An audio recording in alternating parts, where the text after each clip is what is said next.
Hi, I'm Yulia, and this is Burning Questions. The topic that set the internet on fire this week is: are these negotiations in Alaska going to do anything other than embolden Putin? And helping us answer this question is Caolan Robertson, a reporter in Ukraine.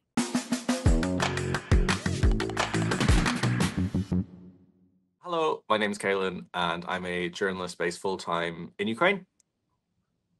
Awesome. Well, Caolan also is a documentary director and producer and editor and all the things. 'Cause a couple of his documentaries this year got picked up by different festivals. And he's been doing a lot of reporting in Ukraine that's been going very viral and clearing up the situation here. And today we're going to, I guess, make some predictions in terms of what's going to happen in this very coveted, infamous meeting in Alaska between Putin and Trump. What are your first thoughts on it? Well, the entire thing is pointless. As soon as it was announced, I realized that it was pointless because every single time there's a peace summit, every single time there's a conference, any kind of dialogue, it's a waste of time because Putin's made it very, very obvious. His propagandists have said it as well that he doesn't want peace. He's uninterested in peace. He wants the whole of Ukraine and then to continue looking west. And every single time we go through the same cycle since Trump took office, the Istanbul peace talks, the peace talks in the Middle East, and it's just more and more delay tactics. And this just happens to be taking place in America. That's the only difference this time compared to before. But it's actually much more insulting the fact that a war criminal like Vladimir Putin can land and his entourage have been spotted in, restaurants and bars hanging out in Alaska on American soil. Some of these people are sanctioned.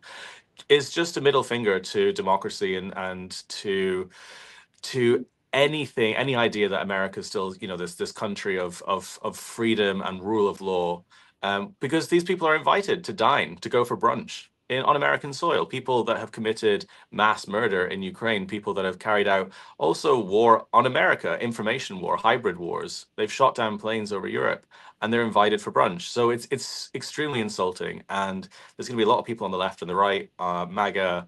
Republicans, Democrats saying who's going to win out of this conversation, who's going to come away with the most. Putin's already got his victory, which is legitimacy. Putin is obsessed with legitimacy because he's isolated more and more on the world stage. Now he gets that back, so he's already won this.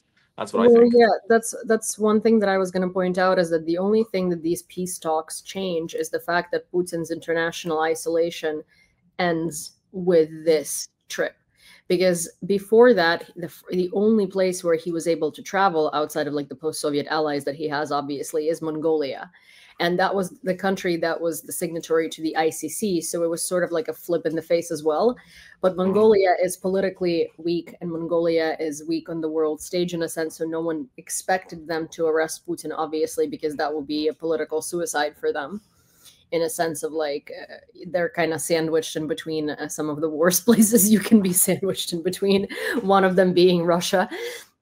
So for them, it's not necessarily something that they could do. But the United States, while not being a signatory to the ICC since 2003, I think they've withdrawn their signature. They're a country that can easily arrest Putin, and they're a country that can easily make a lot of changes, but they're not willing to do so because Trump is in office. And for him, it doesn't necessarily work because he's clearly not interested in a reasonable peace. He's clearly not interested in making an actual deal. He's interested in just like publicity. Publicity, and it's working really well. I mean, there's been rumors that there's even going to be like a red carpet put out as soon as Putin arrives. There's a difference as well. It's not about the US being a signatory or not of the ICC. It's about whether you host a basic war criminal. That's it. If someone that has Yeah. basically tried to genocide the neighboring countries, host them in your country. There's a huge difference between doing that and doing it somewhere like Istanbul. And it just sends a message to every single dictator in the world that's, if you behave like this, if you try to invade your neighbors, if you commit attempted genocide, cultural erasure, what Putin's done in Ukraine, then we'll host you at our summits. You can fly to America. You can go for brunch. That's what it tells the rest of the world, and nothing's going to be achieved from it. And I think it's also the Russians know this. This is why Putin's entourage, some of them have been spotted wearing USSR t-shirts, because the USSR never really disappeared after its economic bankruptcy. The USSR and Russia are still the same thing, and the Cold War never really ended, and they know that. And they know that they're still at war with the West. America just, Trump just doesn't really realize it. And that's why they're walking around wearing USSR shirts, because it's a middle finger to, to America and democracy. But it's so depressing seeing it. I mean, I spoke to Jake Bro a couple of days ago about this in an interview, and I said, even just, not even as a commentator or a journalist, just as an American, how does it feel watching footage of a plane landing with Vladimir Putin on your soil being hosted like that? And he just said it was humiliating. It feels ugly, and you can see why. So, again, we know that nothing's going to be achieved from it, but like, Well, it's the so only depressing. thing that's going to be achieved from it is that Putin is going to get bolder and Putin is going to get cruder, because now again, like, you know, Russia puts up posters that say Alaska is ours. There is an actual monument erected in Crimea, so not like a temporary billboard, an actual monument erected in Crimea that says we've returned Crimea, now it's their turn to return Alaska. And that's permanent. So Trump not only encourages this, or not only allows for this, for these like middle fingers to be flipped at the West by Russia consistently, he also encourages this and celebrates it. Because at this point, you know, hosting Putin in Alaska, in a state that he thinks belongs to Russia, out of the United States, and ending his international isolation, letting them party and run around and do whatever they want in USSR paraphernalia, is just, I don't know. I understand that Trump does everything for ego, right? But as an egomaniac, how do you look at this and you don't think that you're being made into a clown? Because they're making him into a clown.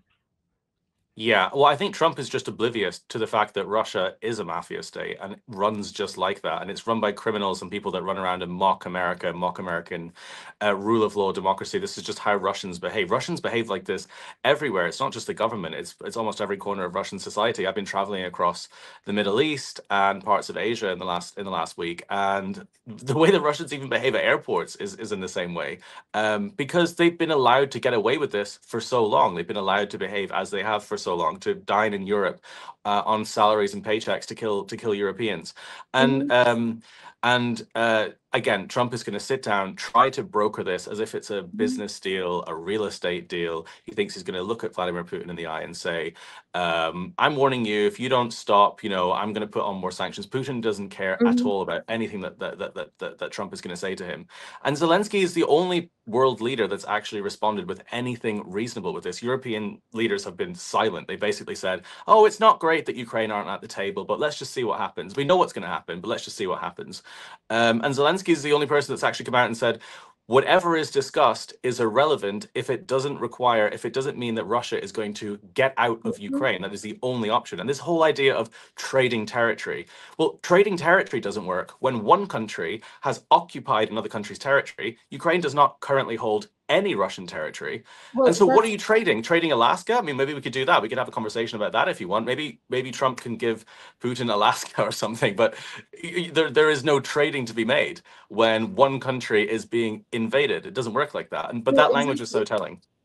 You know, they talk about concessions and exchanging territory. The wording of exchanging territory gives me popped veins in my forehead, to be honest, because you are trying to exchange Ukrainian territory for Ukrainian territory.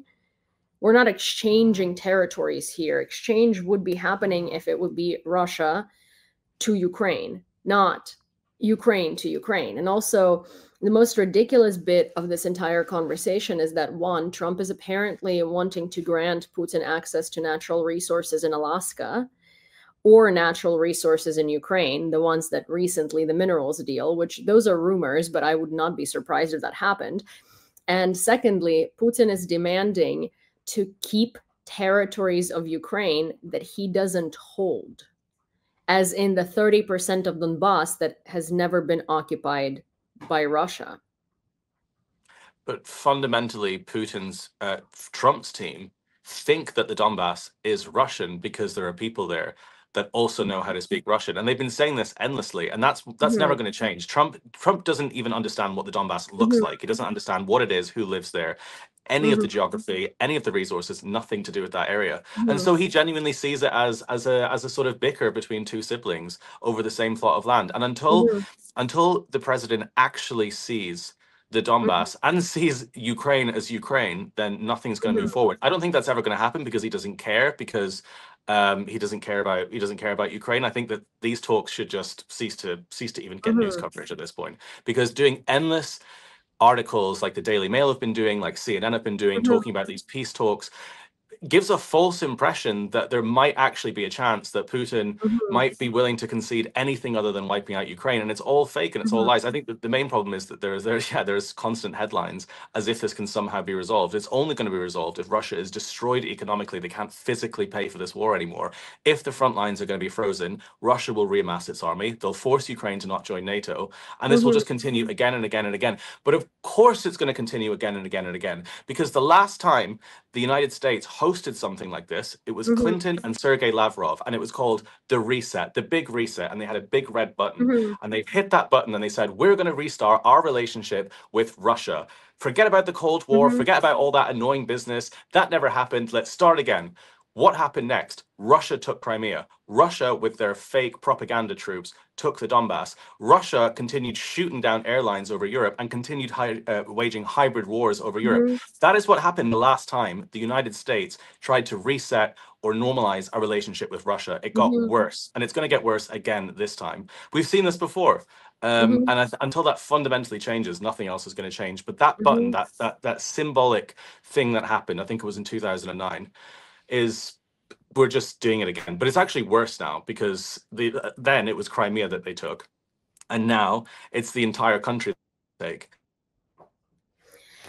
Yeah, it's the entire country at stake, and it's also like, what I think the larger public doesn't understand is that every time these peace talks happen to begin with, right, this is sort of emboldening and giving Putin more and more reasoning to continue pressing and to continue not caring and not being scared of the West, because the West is basically giving him more and more reasons to get away scot-free.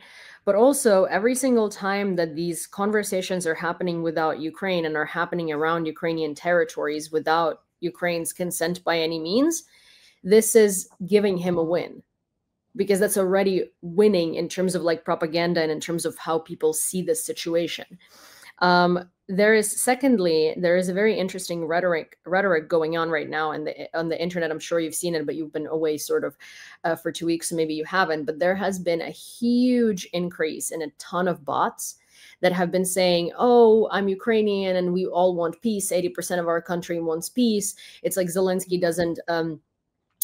has no prerogative to say anything because it's up to us and we want peace. And there is this message being spread that 80% of Ukrainians are tired of this, want peace, and don't care what Zelensky says about concessions, that we would do whatever it takes just to have peace. And that's not true. Yes, we want peace. Yes, we want the end of the war. Yes, we want Russia to stop bothering us. Yes, we want air raids to stop. Yes, we want basically like to not go to the bomb shelter every other night. Like, I don't want to check my phone every time and see if the air raid is ballistic or not, right? But not on Russia's terms, because giving Russia territory and basically giving into their ridiculous demands only means that they're going to come back stronger and worse next time, because they've gotten away with everything. So what's to see next time they're not going to just like drop. First of all, if we give them a pause in the war, they're already able to send 700 drones onto Kyiv per night. Per night. So what's to say that next time, while they've had a pause, it's not going to be a freaking million. It's not going to be 100,000. It's not going to be a ridiculous amount that no one can fend off, because they're going to have all of that at the ready. And they're just going to bomb Kyiv to the ground the same way that they did with Mariupol. And then obviously there is nothing standing, because Russia doesn't take, here's like the major misconception. Russia doesn't take cities because it's stronger than Ukraine. Russia bombs cities to the point where there is nothing left but scorched earth. And then there's no fortifications that the Ukrainian army can hold there, because there's not a single brick standing there. Those are the cities Russia takes over. And the language is super important because it's not just bots. The media have started putting out very, very, very suspicious, very strange articles as well in the last few weeks. We obviously had the debacle with the New York Times recently, going into Kursk and showing sob stories from Russian soldiers.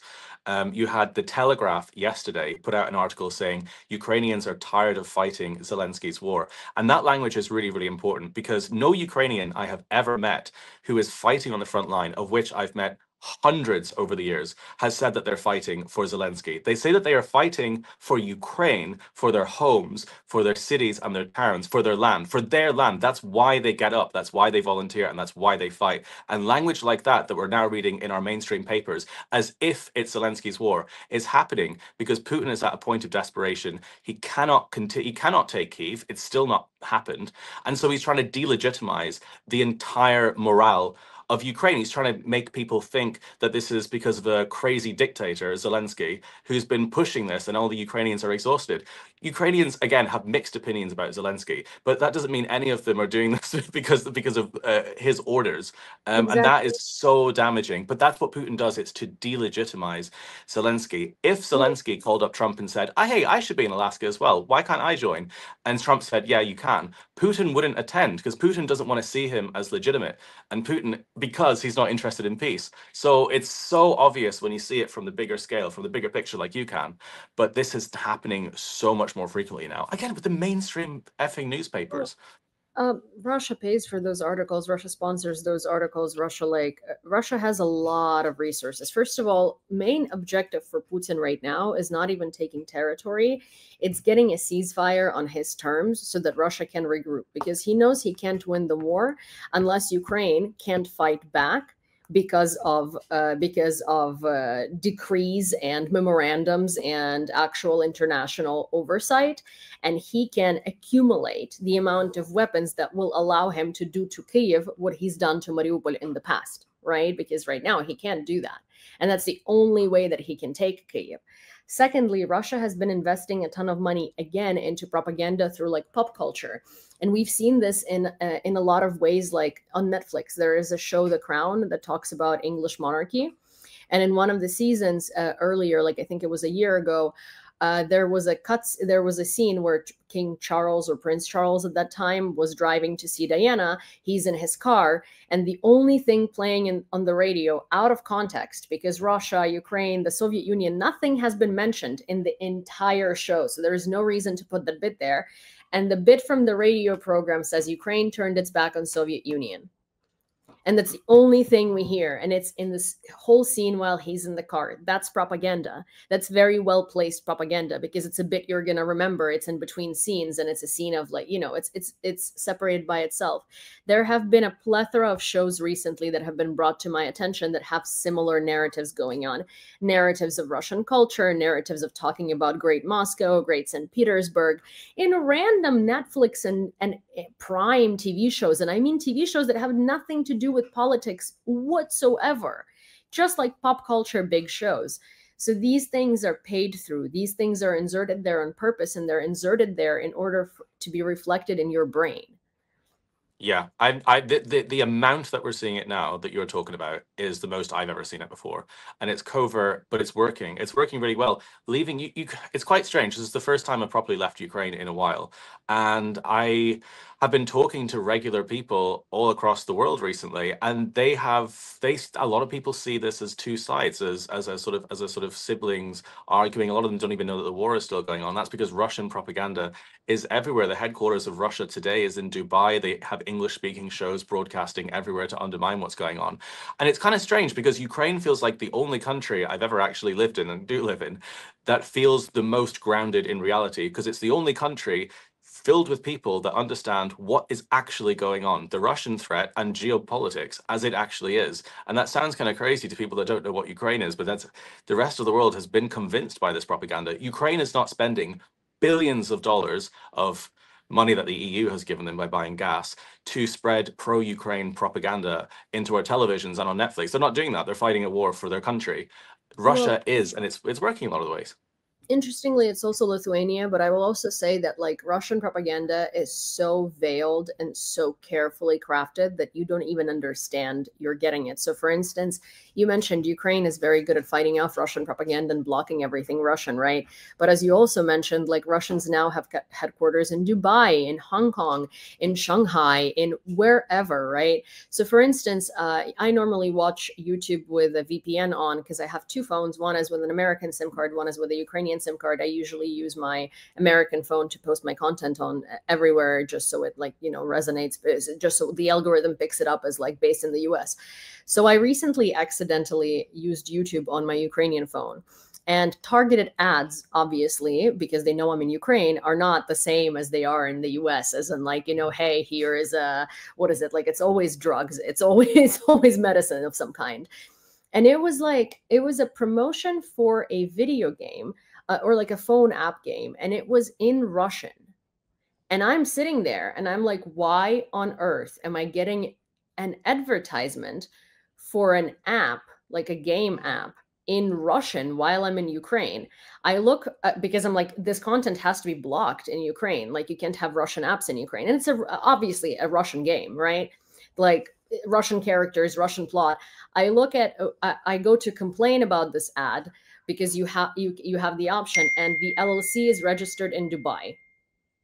Yeah, of course, because there's loopholes everywhere. I mean, China Exactly, are and the that's main how you reason that avoid Russia is able sanctions. to get.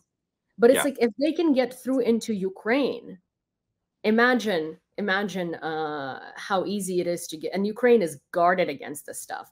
Imagine how easy it is to get through the minds of people that are not in Ukraine.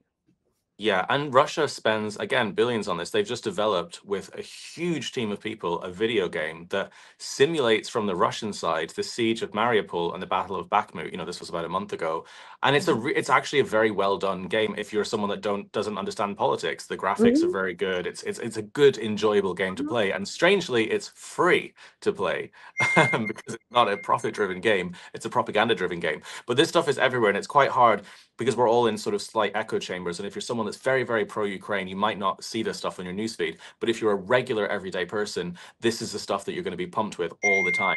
They're going to be doing it in Alaska endlessly based on what happens with this trip. And the photographs of Putin standing in Alaska are going to be used like Putin on that ridiculous horse when he's topless. I mean, it's that kind of level of propaganda that's going to be used Mhm. to legitimize and normalize him, right? Putin can't be that bad. He's just been to America. He's just been for brunch with the president. He can't be that bad. This is like what is going to be happening now. We'll see, you know, a few more hours until he gets off the plane, whether there's going to be a red carpet or not, how opulent it's going to be. Wouldn't surprise me if it's pretty opulent and he gets greeted with a sort of Going ceremony. to opulent. Well, I Jeez. actually found, you know, the funny thing is, and I'm going to try and show it on screen, but I found today, obviously, like memes are all over the place, and they're clearly, you know, geared towards this meeting. I found this basically. It says Trump and Ivana in Leningrad, Russia in 1987. Now you know what inspired his Oval Office restorations, and this is what it looks like. Yeah, I've seen this. It's identical to the renovations they've just made. Yeah. Yeah, of course, because that's the thing. That's what Trump considers to be like level, right? That's like the level he aspires to be, and that is Putin, and that is this like king that everyone just bows to. And so it's counterproductive to have Trump in charge of bringing back order into this part of the world, and you know, doing a just resolution, because he is already going into it biased, having had Putin as his role model and as someone to aspire to for most of his existence. Completely. I mean, this came way before he was president as well. It's because people like Trump who are now toying around with this idea that he'll be reelected after 4 years again, because it's the idea that that when you become so powerful, the only thing that's a threat to you, if you're someone like Putin, is rule of law, is a protest or a counter protest. And so people like Trump look up to people like that, to dictators, as pretty heroic, as amazing. And that's what, and it's also this really chavvy, like just gaudy adoration for like gaudy tackiness. The gold is so tacky and so just gross. But that's kind of what people like Trump are like. They're kind of like trash in a lot of ways. And they're like what they're interested in. You know, the funny thing is actually, at least the gold in Putin's like golden crusted places is real. The gold in Trump's golden crusted places is just painted and very badly, which is even funnier because that just shows how much of a copycat he is. But that's the thing. It's you know, interestingly, trajectory of how Putin kept getting reelected is very similar to Trump. Except in Russia, you can run again after you've been president for 2 consecutive terms. It's just that someone else has to be president in between, and then you can do another 2 consecutive terms. In the US, obviously you can't, but the aspiration is there. And at some point, Putin got tired of having to insert minions in between, had Medvedev, and then he just changed the constitution. And we all know that Trump uses the constitution as his backing when it's convenient for him, and then goes against the constitution when it's not. So to be fair, I mean, I don't expect anything to be resolved for Ukraine during this conversation, but in fact, I do expect it to be a hell lot of a lot worse. Yeah, it will be, because they are going to make ridiculous, unreasonable demands for Zelensky and for Ukraine to give up territory that they own, that is theirs. Mhm. And when Zelensky rightfully turns around and says, no, thank you, we're not just going to give away our land, then it's going to be spun as if he's being unreasonable and Ukraine isn't interested in negotiating. And that is going to happen first thing Saturday morning. As soon as this is over, that wheel is going to go into overdrive. And that's so important to talk about, because Of Ukraine course. have done everything that the US has asked them to do. They've I gone to think every peace summit.